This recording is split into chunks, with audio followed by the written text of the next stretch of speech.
여러분 안녕하십니까? 20대 대통령 선거가 엿새 앞으로 다가온 가운데 국민의힘 윤석열 대선 후보가 국민의당 안철수 후보와 극적으로 단일화를 이룬 뒤 곧바로 연고가 있는 충청 지역을 누비며 표밭狩이에 나섰습니다. 초박빙 승부 속에 단일화 효과를 극대화하려는 건데요. 윤 후보는 지역 맞춤형 공약을 쏟아내며 역대 선거 때마다 당락을 갈랐던 충청 표심을 공략했습니다. 김세범 기자입니다. 국회에서 단일화 발표 뒤 첫 일정으로 아산을 찾은 윤석열 후보는 한껏 고무된 표정으로 특유의 어퍼컷 세레머니를 여러 번 선보였습니다. 이어 충청의 아들이란 표현으로 자신의 뿌리가 충청임을 강조하며 지역 민심을 파고들었습니다. 정치 신인인 자신이 당선돼야 정권 교체를 넘어 정치 교체를 이룰 수 있다고 강조한 뒤 단일화는 외연을 넓혀줘 국민 통합에 도움이 된다며 정당성에 공을 들였습니다. 가치와 철학이 그 외연이 더욱 넓어지고 더 넓은 국민들의 목소리와 의견을 경청하고 수용할 것입니다, 여러분. 아산에 이어 천안을 방문해선 충청권 핵심 도시인 두 지역에 대한 맞춤식 공약도 내놓았습니다. 서산에서 아산과 천안을 거쳐 경북 울진까지 이어지는 동서철도의 완공과 함께 아산은 대기업과 대학들의 연구개발 연계를 통한 첨단 과학기술의 요람으로 만들고 천안에는 첨단 산업단지와 뉴타운 조성을 약속했습니다.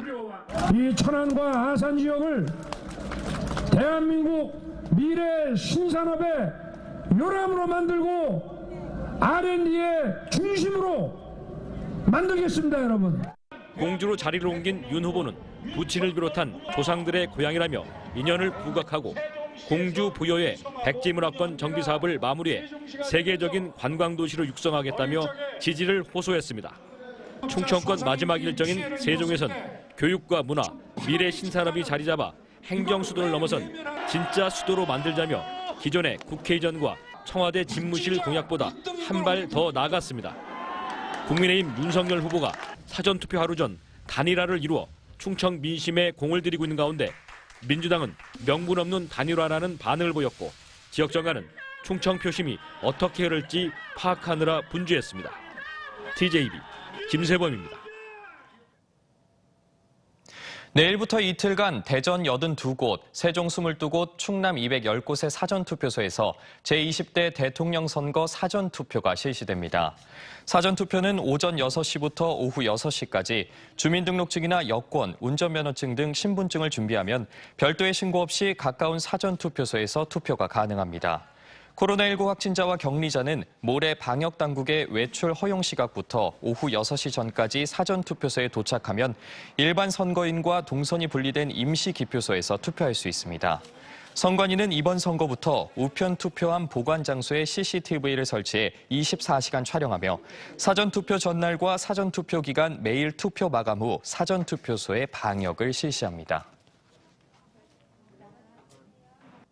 대전에서 이틀 연속 5,000명이 넘는 코로나19 신규 확진자가 나왔습니다.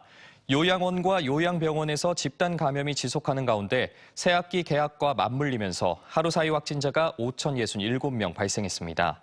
충남도 병원과 유치원 등에서 확산세가 이어지면서 천안에서 신규 확진자가 2,590명을 기록하는 등 충남에서 6,639명이 추가됐습니다. 세종은 1,022명이 추가 확진되면서 누적 확진자가 21,036명이 됐습니다. 세상에 이런 황당한 절도범이 있을까요? 빌린 차량으로 휴대전화 매장을 들이받은 뒤 30초 만에 고급 스마트폰을 훔쳐간 20대가 경찰에 붙잡혔습니다. 빚을 갚겠다며 200만 원을 챙기려다 2천만 원의 피해를 입혔지만 결국 덜미가 잡혔습니다. 김철진 기자입니다. 승용차 한 대가 빠르게 우진하며 유리창을 부숩니다. 가게를 부순 차량에서 한 남성이 내리더니 매장 안에 있던 물건을 가방에 쓸어 담습니다. 차에서 내리고 다시 탑승하기까지 단 30초. 차량은 유리 파편을 흩날리며 길가로 질주합니다. 지난달 20일 새벽 대전 중구의 한 휴대전화 매장에서 20대 남성 A씨가 1,000만 원어치 상당 고급 휴대전화 7대를 훔쳐 달아났습니다. A씨는 범행 현장으로부터 약 300여 m 떨어진 이쪽 골목길에 본인의 이름으로 빌린 렌터카를 버린 뒤 그대로 도주에 달아났습니다. 경찰은 A씨가 도주 과정에서 또다시 차를 빌린 사실을 확인하고 충북 청주로 달아난 A씨를 범행 20시간 만에 붙잡았습니다.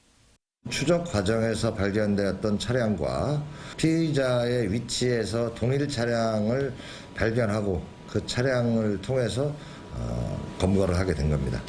과거 휴대전화 매장에서 일했던 A씨는 범행 전 구매자인 척 매장을 방문해 고급 스마트폰 보관 위치를 파악하기도 했습니다.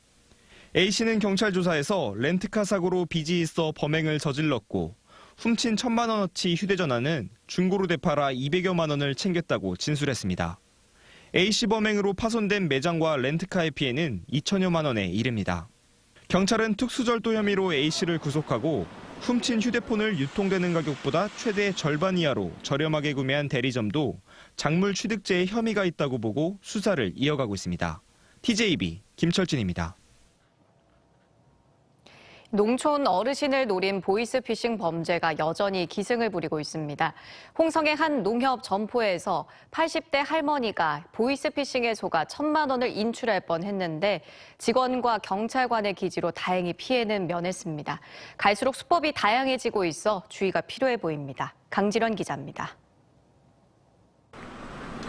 지난달 17일 홍성 읍내 농협점포에 81살 이모 할머니가 찾아왔습니다.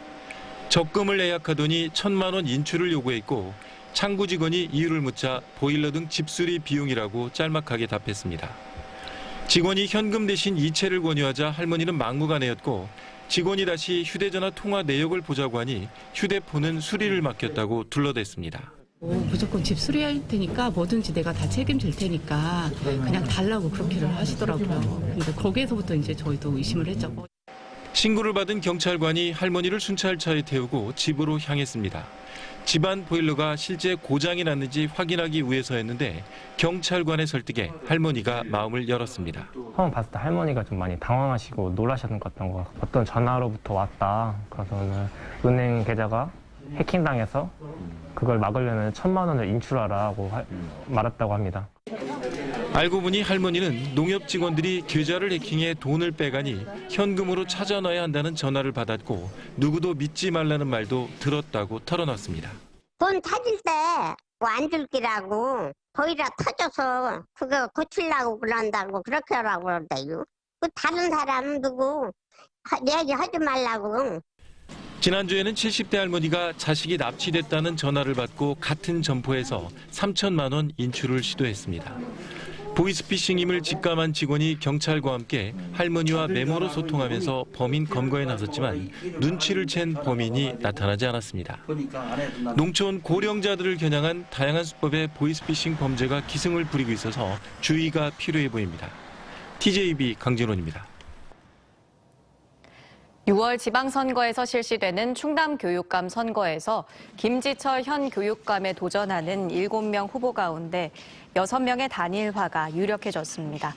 이번 선거에서 보수를 표방하는 조삼래 공주대 교수와 박하식 전 삼성고 교장, 명노희, 이병학 전 충남교육위원 등 4명은 충남도청에서 기자회견을 갖고 현 충남교육의 좌파 이념을 극복하기 위해 단일화한다고 밝혔습니다. 또 행사에 참석하지 않은 강동복 전 충남도 의원, 조영종 전 한국교총 부회장도 단일화란 대의의 뜻을 같이 했다고 참석자들은 전했습니다. 이들은 다음 달 18일 전후로 3,000명을 표본으로 하는 여론조사를 거쳐 단일 후보를 결정키로 했습니다. 1분에서 1분 30초씩. 충남도지사 후보군으로 꼽혔던 박수현 청와대 국민소통수석이 6월 지방선거에 출마하지 않고 청와대에 남겠다는 뜻을 밝혔습니다. 박 수석은 지방선거 출마 희망자의 공직 사퇴 시한인 오늘 SNS에 코로나 극복과 민생 회복에 다하는 대통령을 끝까지 잘 보좌하는 것이 공직자의 도리라는 글을 올렸습니다. 코로나19로 경영난을 겪던 지역 제조업체들이 러시아의 우크라이나 침공으로 인한 국제정세 악화로 그야말로 한계에 내몰리고 있는데요. 원가 상승이 기업 경영을 옥죄면서 마른 수건도 짜내는 긴축 경영인데 국제 유가 상승까지 예고되면서 탈제조업 현상까지 나타나고 있습니다. 김진석 기자입니다. 한국타이어 대전 공장은 코로나19 3년차를 맞아 겪을 수 있는 전형적인 위기를 차례로 맞고 있습니다. 우선 원부자재 가격의 급등으로 인한 충격인데 타이어 제조 원가의 30%를 차지하는 천연고무의 1톤당 가격이 210만 원으로 전년 대비 20%나 증가했습니다.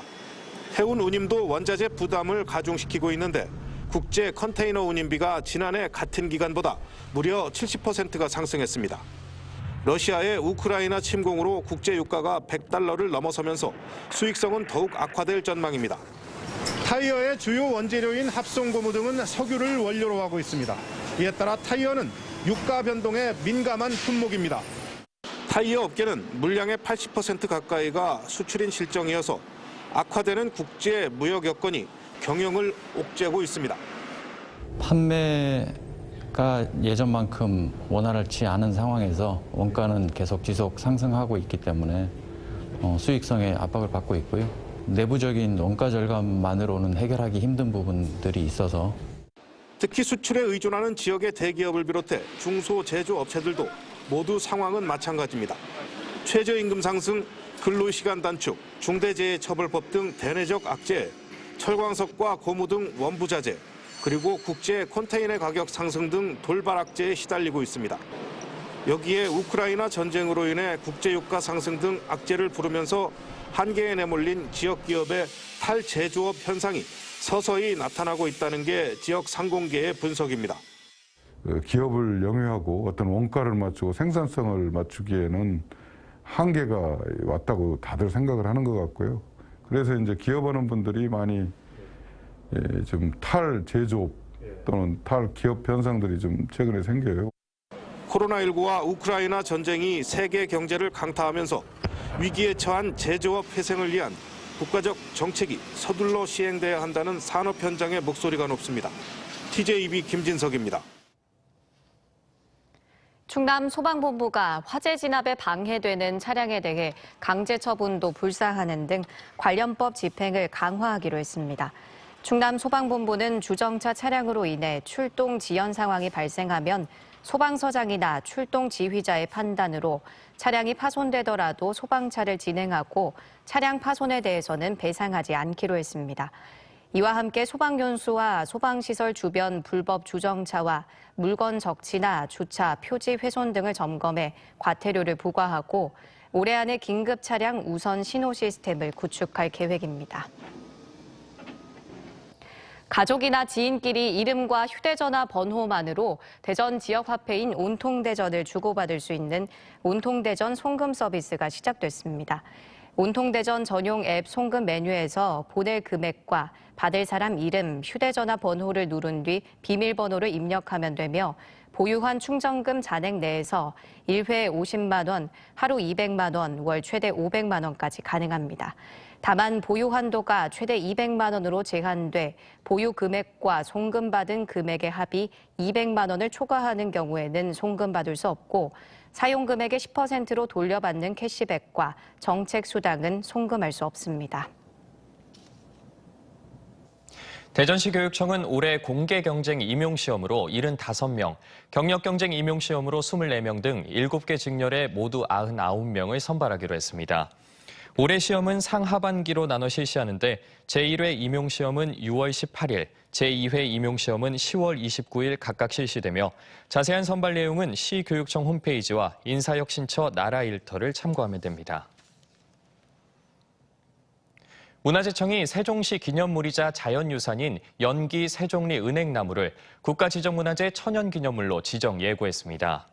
세종리 숭모각 전면엔 650여 년 전 고려말 충신 임난수 장군이 암수 한 쌍의 은행나무를 심은 것으로 전해지고 있으며 세종리 은행나무의 현재 둘레는 각각 5.8m와 4.55m, 높이는 각각 22m와 18m로 생육 또한 양호한 상태입니다. 유엔이 정한 세계 야생동식물의 날을 맞아 환경단체가 대전 갑천 조류조사 결과를 발표했는데 10년 전에 비해 종과 개체 수가 모두 증가한 것으로 나타났습니다.